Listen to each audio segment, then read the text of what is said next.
Assalamualaikum warahmatullahi wabarakatuh. Jumpa lagi dengan saya Aji Suraji. Ketemu di channel YouTube Aji Suraji ya. Di sini saya akan memberikan materi yang terkait dengan pokok-pokok desain struktur perkerasan jalan MDP 2024. Ini ada dua bagian sebenarnya, namun dalam kesempatan ini saya ambil yang bagian pertama dulu, yaitu part 1 untuk jalan baru ya. Jadi di dalam MDP 2024 itu ada menyangkut dua bagian, jalan baru dan jalan untuk yang sudah existing untuk overlay. Nah, di dalam kesempatan ini saya membicarakan tentang bagaimana pokok-pokok pikiran desain untuk jalan baru. Nah, ini penting dengan mengetahui pokok-pokoknya. Ingat, karena ini hanya pokok-pokok supaya kita tidak terlepas dari apa sebenarnya yang perlu kita bicarakan di dalam memikirkan desain jalan baru itu. Ya, perlu diketahui bahwa jalan baru itu kan ini peraturan ini untuk jalan baru, baik itu perkerasan lentur maupun perkerasan kaku rigid pavement ya. Namun demikian perlu diketahui bahwa pelebaran jalan dari jalan lama kemudian dilebarkan, maka pelebaran jalan ini masuk di dalam materi tentang jalan baru ya, bukan preservasi ya, lain lagi ya, bukan overlay tetapi masuk di dalam ini. Inilah yang perlu dipahami sehingga nanti para pemirsa itu tahu sebenarnya apa. Ada cakupan-cakupan yang perlu diperhatikan di dalam desain, kemudian ada penajaman-penajamannya seperti apa yang perlu diperhatikan. Ini penting ketika sebelum masuk ke materi itu sendiri. Kemudian ada pertimbangan-pertimbangan desainnya bagaimana ya. Kemudian setelah itu ada kebijakan-kebijakan bagaimana menyikapi tentang strategi di dalam desain perkerasan struktur perkerasan ini. Nah, kebijakan-kebijakan setelah itu bagaimana sebenarnya tipologi dari jenis struktur perkerasan jalan itu ya, itu seperti apa. Nah, di bagian akhir memang nanti di dalam tayangan ini saya akan berikan bagaimana jenis struktur perkerasan baik itu lentur maupun kaku, itu ada yang di at grade, kemudian ada yang pada kondisi timbunan, kemudian ada struktur perkerasan pada galian. Oke, para pemirsa, untuk lebih jelasnya silahkan simak pada penjelasan di video berikut ini.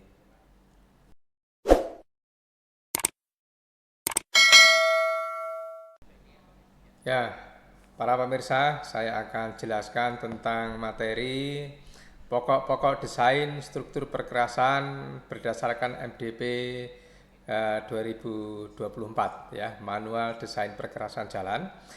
Pada materi ini membicarakan part 1 yaitu untuk jalan baru. Perlu diingat bahwa MDP 2024 ini ada dua bagian. Bagian pertama adalah jalan baru dan bagian kedua adalah jalan yang untuk pelapisan ulang overlay ya. Dan pada kesempatan ini kita akan membicarakan tentang untuk jalan baru pada part 1 ya. Baik, apa isinya? Yaitu ini di dalam sampul ini ada bagian 1 struktur perkerasan jalan baru ya. Baiklah para pemirsa, pokok-pokok judul yang saya tadi tentang pokok-pokok itu memang poin-poin penting apa saja yang terkandung di dalam MDP 2024 untuk jalan baru ya. Ingat, jalan baru ya. Pokok-pokoknya saja sehingga nanti dengan kita tahu tentang apa sebenarnya poin-poin penting di dalam MDP 2024 sehingga kita akan masuk sesuai dengan keperluan kita sudah tahu, oh kita akan ambil yang poin ini. Baik, di dalam bagian ini tentang jalan baru itu dibicarakan tentang perkerasan lentur untuk jalan baru, kemudian perkerasan kaku untuk jalan baru, rigid pavement, kemudian ada pelebaran jalan. Jadi ingat ya, walaupun jalan lama kemudian ditambah dengan pelebaran jalan baik untuk jalur maupun untuk bahu jalan ya, yang memang strukturnya akan direncanakan berdasarkan MDP 2024, maka ini masuk di dalam kriteria MDP 24 untuk jalan baru. Jadi pelebaran jalan itu masuk di situ ya. Jadi walaupun itu pada jalan existing ya. Ini yang mungkin agak terminologi yang perlu kita pahami ya. Apa sebenarnya yang dicakup di dalam struktur perkerasan jalan baru? Itu dibicarakan tentang umur rencana ya. Umur rencana ini yang saya beri panah-panah ini berarti ada suatu penjelas yang lebih lanjut lagi, yaitu umur rencana kalau lentur itu adalah 20 tahun, kalau kaku itu 40 tahun ya. Kemudian cakupan berikutnya adalah ada bicarakan tentang struktur perkerasan itu sendiri, kemudian dicakup juga tentang desain lalu lintas. Nah, di dalam desain lalu lintas itu ada CESA 4, CESA 5, CESA ASTO untuk lentur, dan CESA ASTO ini maksudnya untuk yang kaku ya. Kemudian drainase perkerasan jalan, selanjutnya fondasi jalan, kemudian perkerasan lentur itu sendiri dan perkerasan kaku, kemudian desain perkerasan jalan kerikil. Nah, ini jalan yang tentunya untuk spek yang rendah atau untuk bukan untuk lalu lintas umum tapi lalu lintas khusus untuk proyek atau untuk jalan-jalan perintis ya, atau perkerasan dengan penutup tipis ya, tentunya itu berarti untuk lalu lintas rendah atau khusus ya, jalan khusus ya. Kemudian masalah pelaksanaan yang mempengaruhi desain, apa itu? Salah satunya adalah tentang material lokal ya. Oke, di dalam MDP 2024 juga dilakukan penajaman terkait dengan pendekatan desain itu sendiri. Apa itu penajamannya? Yang pertama terkait dengan umur rencana optimum itu didasarkan kepada analysis life cycle cost. Apa itu yang dimaksud? Adalah biaya minimum. Jadi membangun dengan biaya yang seminim-minimnya, yang murah begitu ya. Ya itu memang filosofi di dalam teknik sipil ya begitu. Misalnya kita bangun gedung, ya bisa saja kita buat kolom yang besar sekali dengan biaya yang besar, aman pasti, tapi kan boros itu. Nah justru fungsinya engineering itu ya di sini ini meminimkan biaya ini yang semurah-murahnya tapi aman sesuai dengan asumsi-asumsi, argumen-argumen yang memang relevan. Nah, kemudian ada faktor iklim, ya, musim hujan dan sebagainya. Kemudian analisis beban sumbu ini memang didasarkan kepada beban aktual. Nah, beban aktual ini sebenarnya ya bukan hanya sebesar faktual dalam arti yang faktanya, tetapi sebenarnya pengertiannya ada overload. Nah, kenapa? Karena memang di beberapa ruas jalan seluruh Indonesia indikasinya memang cenderung overload. Ya, ini oleh karena itu berbicara faktual itu sama dengan mewadahi untuk mendesain berdasarkan overload. Kecuali nanti saya jelaskan di layar berikutnya, diperlukan hal-hal khusus apabila menggunakan beban sesuai dengan standar, bukan faktual ya. Kemudian pengaruh temperatur, tentu ya, temperatur ini sangat mempengaruhi di dalam perencanaan. Kemudian struktur perkerasan cemented treated base atau CTB. Kemudian penajaman juga dilakukan pada desain fondasi jalan, kemudian desain drainase ya, nanti ada drainase permukaan dan drainase di bawah permukaan perlu diperhatikan ya. Kemudian penerapan pendekatan mekanistis ya. Kenapa mekanistis? Artinya ada suatu pendekatan di mana didasarkan pada kekuatan material itu sendiri, bukan analitik ya. Ingat mungkin kita punya pedoman dulu ada namanya analisa tebal perkerasan ya, yang menggunakan pendekatan analitis lah. Itu sudah tidak dipakai lagi, tapi untuk saat ini menggunakan mekanistik ya. Kemudian ada penajaman terkait dengan katalog desain. Apa itu? Artinya ada beberapa hal yang sudah diberikan pilihan di dalam pedoman itu, tinggal milih. Contohnya untuk saluran drainase. Nanti ada beberapa contoh, tinggal pilih yang mana dari jenis-jenis kriteria itu, tinggal pilih. Nah, itu namanya boleh disebut namanya katalog desain. Jadi ada pilihan-pilihan, tinggal mana yang sesuai dengan kriterianya itu. Oke. Nah, di dalam MDP 2024, kemudian di dalam perencanaan jalan baru, itu juga perlu ada namanya pertimbangan desain, ya. Jadi memang banyak terminologi-terminologi yang memang spesifik, makanya ini saya berikan materi ini, pokok-pokok pikiran yang ada di dalam MDP 2024 untuk jalan baru. Apa itu pertimbangannya? Pertama, memang faktor keselamatan jalan itu menjadi penting, ya. Nanti misalnya ada dominan sepeda motor, berarti harus dilakukan bahu jalan berpenutup, misalnya begitu. Nah, ini berarti sudah mengakomodasi adanya aspek keselamatan jalan. Kelestarian lingkungan, ya tentu, ya ini sudah menjadi isu nasional dan internasional bahwa suatu konstruksi harus memperhatikan tentang kelestarian lingkungan. Kemudian menjamin tercapainya tingkat layanan jalan sesuai umur rencana, ya tadi. Nah, ini mirip dengan yang di bawah ini. Jadi umur rencananya berapa, kemudian biayanya berdasarkan apa, yaitu discounted life cycle cost yang terendah. Artinya apa? Biaya yang semurah-murahnya, ya. Kemudian mempertimbangkan kemudahan pelaksanaan dan pemeliharaan. Perlu memang ini, karena buat apa membuat konstruksi yang rumit tetapi sulit pemeliharaannya. Nah, oleh karena itu perlu memperhatikan ini. Tentunya bukan berarti diambil yang simpel. Boleh teknologi tinggi tetapi pelaksanaannya bisa dilakukan, kemudian pemeliharaannya juga bisa dilakukan, ya. Oke, kemudian berikutnya adalah menggunakan material secara efisien dan memanfaatkan material lokal. Inilah beberapa pertimbangan, memang material lokal ini menjadi penting. Contohnya kalau itu di daerah Sulawesi Tenggara, ya, di situ ada material alam, ya, maka bisa menggunakan aspal laweleh atau retona dan segala macamnya itu, ya.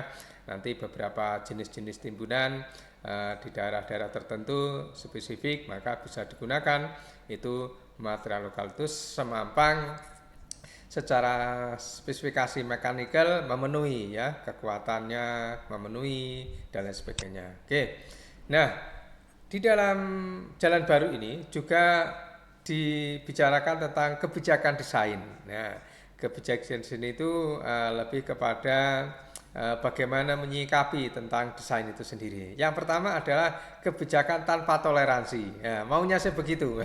Cuman saya agak kurang sepakat ini, ya. Maksud saya tanpa toleransi ini yang seperti apa batasannya? Karena kalau memang ada kesulitan, kenapa tidak dilakukan toleransi, semampang itu bisa dipertanggungjawabkan. Tapi oke, saya setuju.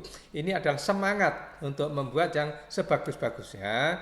Yang dimaksud adalah sesuai dengan ketentuan NSPM, norma standar pedoman maupun manual yang berlaku. Oke, ya, gitu ya. Kemudian desain perkerasan mengakomodasi ada beban faktual. Ya, tadi sudah disampaikan di dalam penajaman juga begitu. Maksudnya adalah overload. Nah, oke.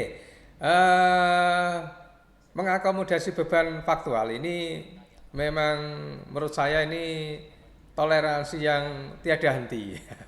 Ya, kenapa? Karena seingat saya tahun 2021, 22, 23 pernah digaungkan oleh berbagai stakeholder pemerintah bersama Bina Marga, Perhubungan dan lain sebagainya, diskusi tentang adanya zero odol, ya. Tapi kenyataannya sampai sekarang juga itu ibaratnya tidak tersentuh, ya, tetap berjalan saja. Nah, oleh karena itu terkait dengan akomodasi beban faktual ini memang diperbolehkan menggunakan istilahnya beban sumbu yang terkendali.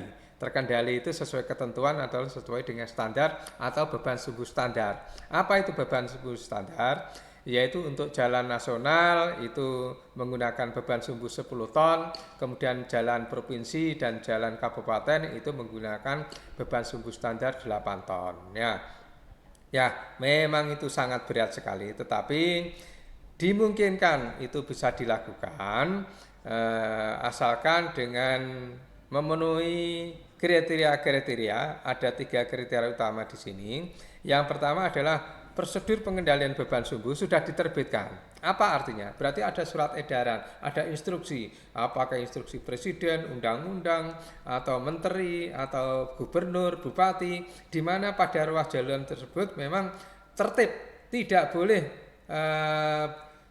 beban sumbu yang di luar yang ditentukan. Jadi artinya sudah terkendali. Jadi kalau itu ada yang lewat, sebelumnya mestinya ada tolak ukurnya, ada jembatan timbang sebelum memasuki di situ. Nah, itu diterbitkan suatu kebijakan jangka penerapan telah disetujui oleh semua pemangku kepentingan. Ya, baik itu Bina Marga, Keperhubungan, kemudian kementerian, sama aspek-aspek organisasi yang lain, organda atau apa ya. Kemudian yang kedua, telah ada tindakan awal penerapan kebijakan tersebut. Berarti ada sosialisasi, kemudian di dalam sosialisasi itu memang ada suasana yang kondusif ya, bisa menerima, bisa komitmen. Nah, itu sebut saja ini adalah tindakan awal yang memang memungkinkan bahwa jalan itu bisa melaksanakan beban sumbu yang terkendali. Kemudian yang ketiga, adanya kepastian bahwa kebijakan tersebut dapat tercapai. Artinya apa? Sama-sama sepakat. Kemudian selama umur rencana itu memang komitmen, tidak ada yang namanya odol itu. Nah, kalau itu bisa dipenuhi, maka boleh menggunakan asumsi tentang beban sumbu yang terkendali. Ya, ini yang. Nah, ini. Tapi sebenarnya saya mempunyai point of view sendiri.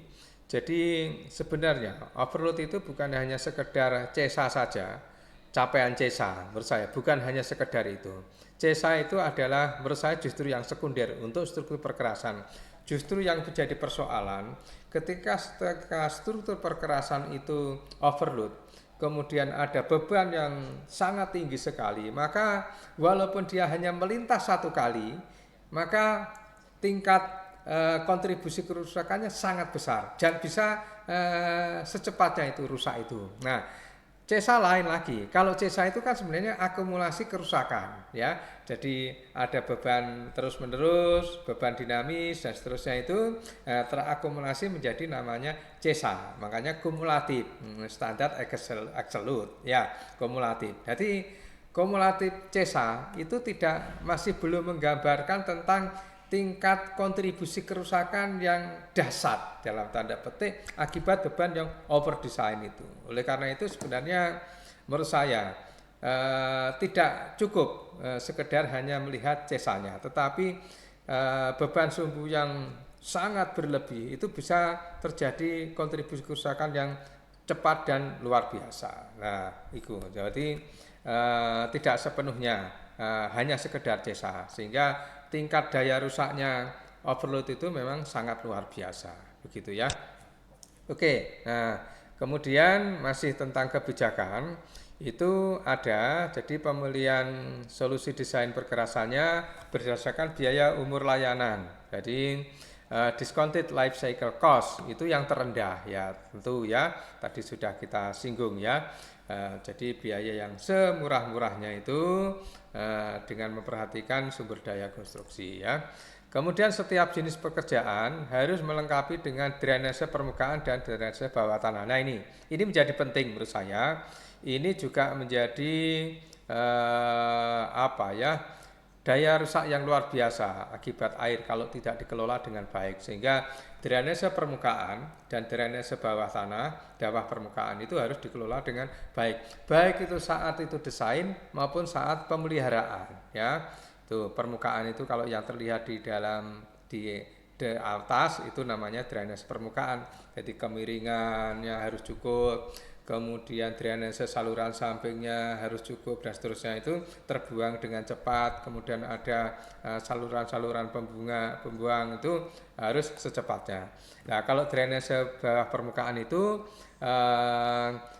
yaitu terutama untuk perkerasan kaku ya, itu ada lapis drainase agregat kelas A, kemudian disalurkan ada saluran tertentu, kemudian saluran ini juga harus keluar ke saluran pembuangan itu dengan baik juga.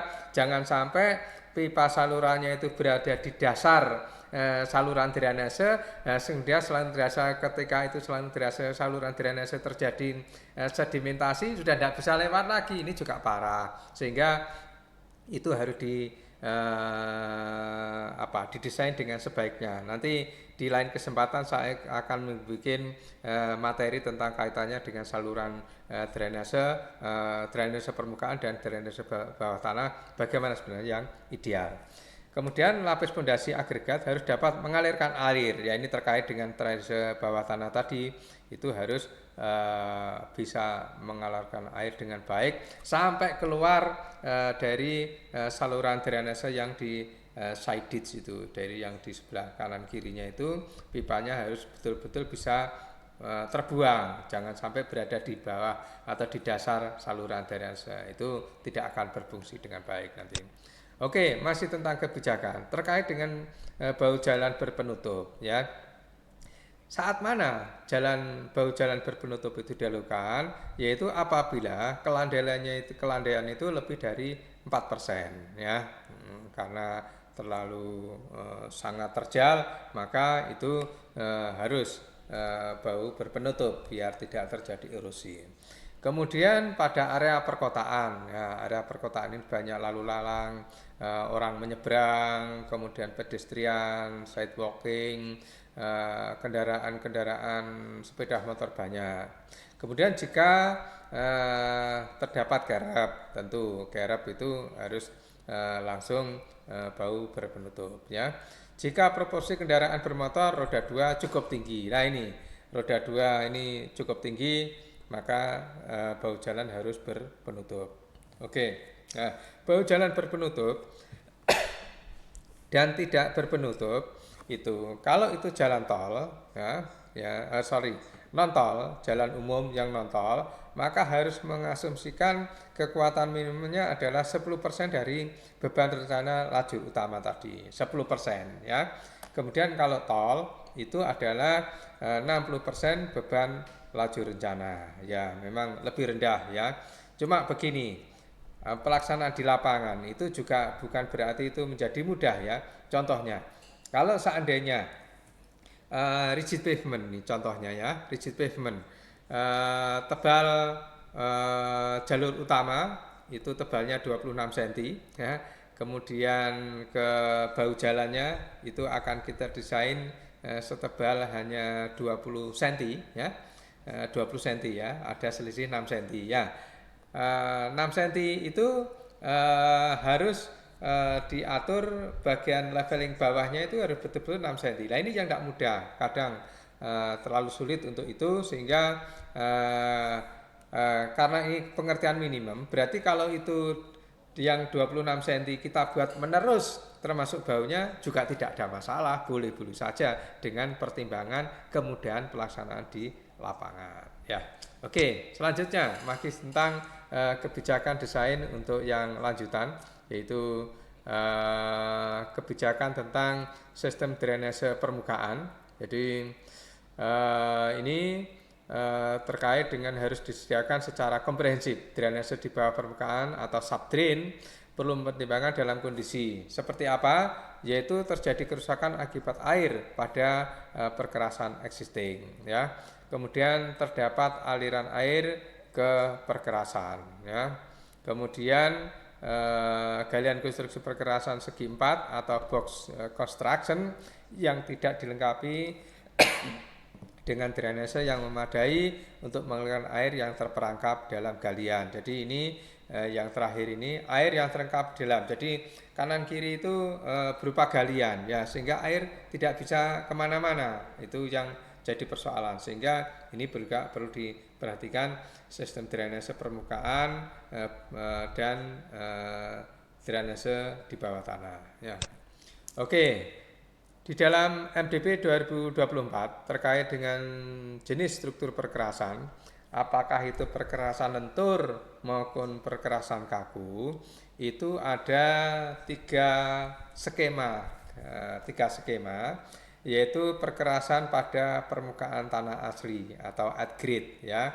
Artinya apa? Berarti permukaan jalan tanah asli itu satu level atau beda-beda tipis saja ya. Kemudian perkerasan pada timbunan ya, berarti ini lihat gambar di sini, maka perkerasan jalannya itu level perkerasan jalan berada di atas permukaan tanah asli ya, ini di sini ya. Kemudian jenis struktur yang ketiga adalah perkerasan pada galian. Artinya ada kanan kiri itu berupa tebing, kemudian baru di antaranya tebing itu ada struktur perkerasan. Nah, ini perlu diperhatikan, mempunyai aspek-aspek kriteria dan hal-hal penting apa yang perlu dicermati. Oke. Tipe 1, perkerasan lentur pada permukaan tanah asli. Ya, ini saya contohkan untuk lentur. Jadi nanti berlaku juga sebenarnya untuk rigid, tapi saya memberikan gambaran untuk yang lentur saja. Saya anggap ini sudah identik saja ya. Jadi permukaan jalan lentur kalau itu at grade berarti levelnya sama ya. Seperti di sini. Jadi ini permukaan, kanan kirinya levelnya hampir sama ya. Permukaan tanah asli dengan permukaan jalannya. Nah, tipe 1 ini perkerasan lentur pada permukaan tanah asli atau at grade ya.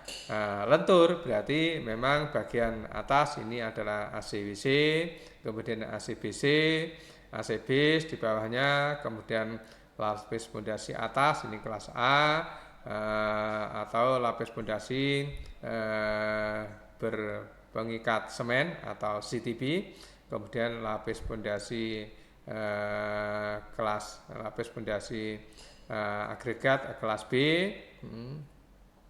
Kemudian di sini adalah ini yang spesifik di jalan baru itu, yaitu ada untuk tanah dasarnya di sini, yaitu setebal 200 mm dapat berupa timbunan pilihan berbutir kasar, CBR minimum 30% dengan PI 6-15 dan PI ini plasticity index ya, dan ukuran butir maksimum 50 mm atau LFA kelas C atau stabilisasi semen UCS 10 kg per cm persegi. Nah, kemudian di bawahnya lagi ada tanah asli dengan perbaikan tanah dasar jika dibutuhkan atau timbunan pilihan jika dibutuhkan. Jadi yang keterangan panjang ini adalah untuk tanah dasar untuk bagian pondasinya. Ya, baik. Ini gambaran untuk perkerasan lentur pada permukaan atau at grade. Nah, tentunya ada perbedaan tidak banyak, tetapi untuk tipe yang kedua di mana perkerasan lentur pada timbunan ya. Bagaimana bentuknya? Berarti level permukaan jalan itu berada di atas permukaan tanah asli. Bentuknya seperti ini ya. Secara umum mirip-mirip saja dengan yang tadi untuk perkerasan lentur pada timbunan ya. Secara umum beda-beda tipis saja, tapi yang paling utama adalah di sini. Jadi seperti itu. Cuma bedanya di sini adalah timbunan dipadatkan pada CBR desain. Nah ini ya. Jadi kalau yang di sininya sama, tapi yang di sini ya tadi kan di tipe 1 itu tanah asli. Kalau di sini yang coklat ini timbunan dipadatkan pada CBR desain. CBR desain berapa? Silakan sesuai dengan kriteria. Mau 6%, mau 7, 8 atau 10 atau berapa? Lebih kuat, lebih bagus ya. Oke, baik. Selanjutnya tipe 3, perkerasan lentur pada galian ya. Tentunya galian ini berarti dia berada di antara tebing yang sudah dilakukan penggalian sehingga permukaan atau level permukaan jalan ini berada di bawah tanah asli ya. Ini permukaan tanah asli yang garis-garis hitam itu seperti ini. Ini adalah berupa galian. Nah, struktur asasnya mirip-mirip saja. Kemudian di bagian apa ya ini capping layer yang MDP 2017 ini capping layer. Cuman sama sebenarnya namanya juga capping layer, tetapi di sini dideskripsikan sudah tidak menyebut lagi capping layer, jadi setebal 200 mm dan seterusnya.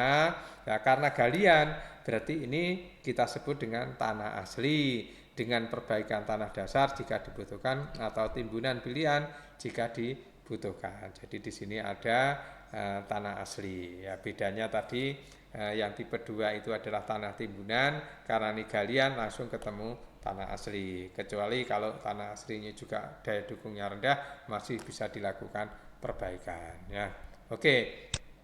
Para pemirsa, itulah suatu pokok-pokok yang ada di dalam MDP 2024 terkait dengan struktur perkerasan untuk jalan baru ya.